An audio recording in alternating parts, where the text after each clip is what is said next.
The Night They Dribbled Dixie Down is a song released on the masterful 1969's The Band's Brown album, as they call it, featuring Up on Cripple Creek, Rag Mama Rag, and Look Out Cleveland as other notable titles. It was sung by the University Review drummer Von Helm and made into a pop hit in 1971 by folk singer and activist Joan Baez, who took the song to number 3 in the United States via a cover. This is a video I wanted to make for a long time, but was hesitant in part because it's tricky to defend anything to do with the song, which was my first impulse, as I enjoy the song musically. It's catchy, has great vocals and instrumentals, etc.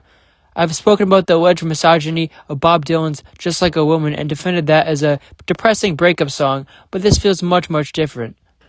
Before I realized there's no need to defend it because the reactionary concerns, simply put, are valid, I came to the realization that any experience of art is subjective by its definition, which is why even when we talk about troublesome art, it's so very complex and delicate because everyone's mileage may vary. However, I think this is an important topic to talk about, and after I present both sides of the debate, I'd like you guys to comment down below what you think. Create a little discussion because it's a real interesting one for you today.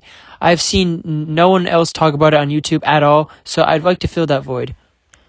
The neutral Wikipedia describes the song as a first-person narrative relating to the economic and social distress experienced by the protagonist, a poor white Southerner, lived during the last year of the American Civil War when George Stoneman was raiding Southwest Virginia. Now, before we delve into the lyrics and everything to do with the can of worms that it opens up, let's take a listen to the song itself, specifically the rendition during the Last Waltz in 1976, which I believe is the best and most fine-sounding out of the recordings.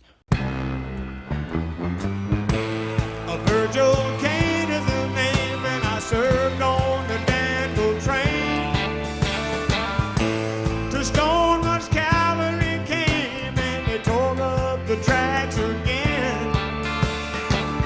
In the winter of '65, we were hungry, just barely alive. By May 10th, Richmond had fell. It's a time I remember oh so well. The night they drove Dixie down, when all the bells were ringing. Now, the song was written by the Canadian Robbie Robertson, so it can be argued it was from the perspective of an outsider looking in at our country's history. Now, Dixie is the historical nickname for the states making up the Confederacy, and the song's opening lines refer to one of Union officer George Stoneman's raids behind Confederate lines attacking the railroads of Danville, Virginia at the end of the Civil War in 1865. There's much to appreciate here musically and neutrally. Drummer Von Helm's stunning vocal performance, tempo, excellent rhythmic pocket. You can hear the fatigue and heartache in Von's voice, lamenting the story of the broken people. Now let's take a look at what Robbie Robertson, the writer of the song, meant while writing this song to gain further insight. This clip is from the podcast in 2019 featuring Sirius XM host John Fugelsang. Day, Levon took me over to meet his parents in this house that they lived in that was like, wow. I was there, and his father, who was an incredible character, Jasper Diamond was his name. And we were talking about stuff, and he was talking about his growing up and being a cotton farmer and all of this thing and telling me about this. And then it came up, that after the Civil War and everything, they had to, change and they had to accommodate these kind of things. And he said to me, but he called me Robin. He said, but Robin, I'll tell you right now, the South is going to rise again. And I got chills through me.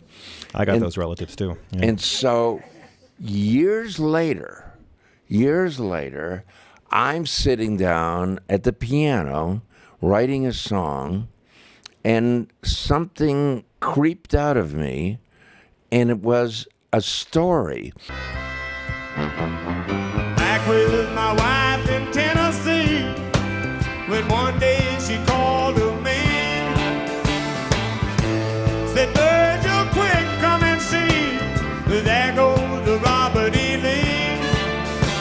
Now I don't mind chopping wood, and I don't care if the money's no good. You take what you need and you leave the rest, but they should never have taken the very best. And I was writing a movie again, Yes. right?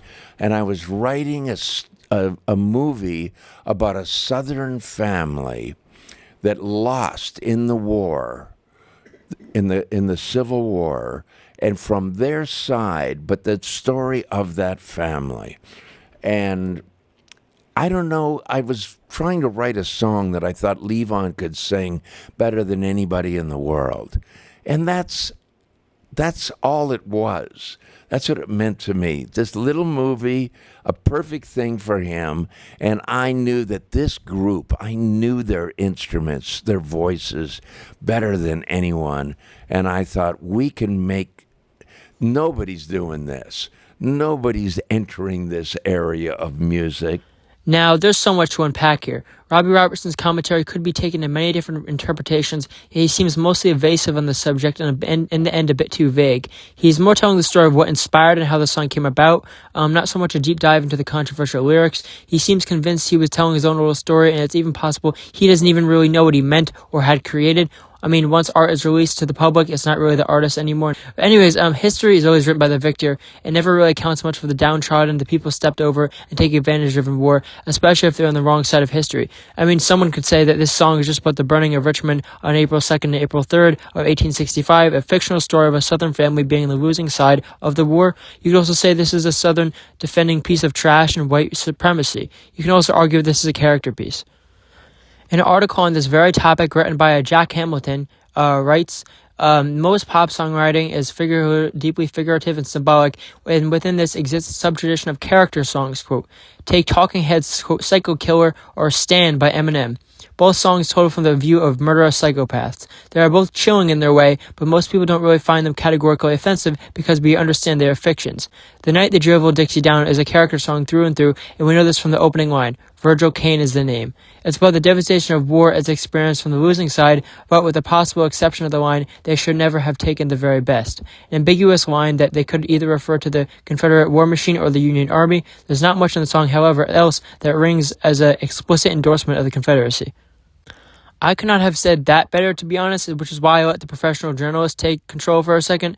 But that's basically explaining that if the story is told through the eyes of the victim, the eyes of the person telling the story, of course the lyrics will sound devastated at the end of the war. If you had to go through 5 years and so much death and destruction, starvation, suffering, blood, of course you'd be kind of miserable. And I think that's what the lyrics paint most, which is how bad war is.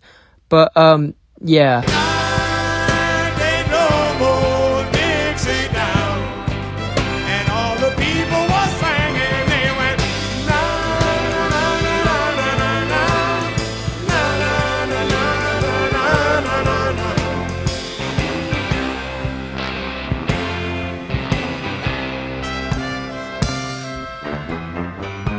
Like my father before me, I've worked the land.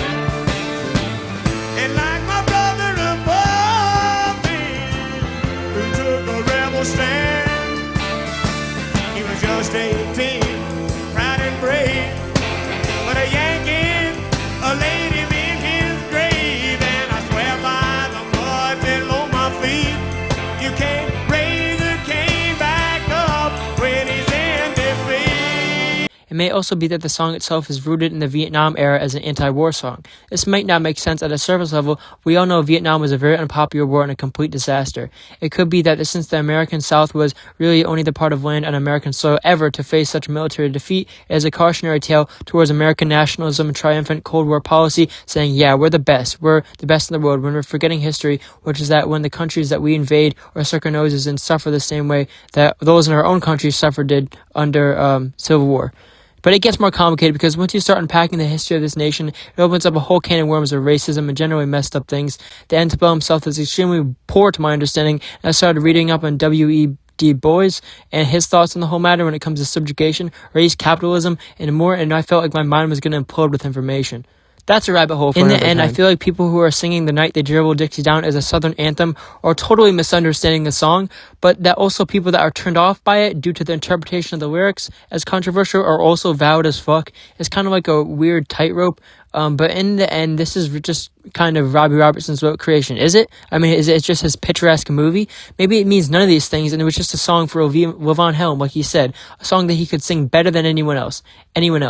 Regardless of what you think of the controversial lyrics, whether you're indifferent to them or just enjoying catchy music, you hate them and think it endorses a bad way of thinking about the past, or if you're somewhere in the middle and actually love the historical aspect of painting a forgotten past, it doesn't really matter, because in the end, Robertson achieved what he wanted to achieve. Lavon sang it better than anyone could.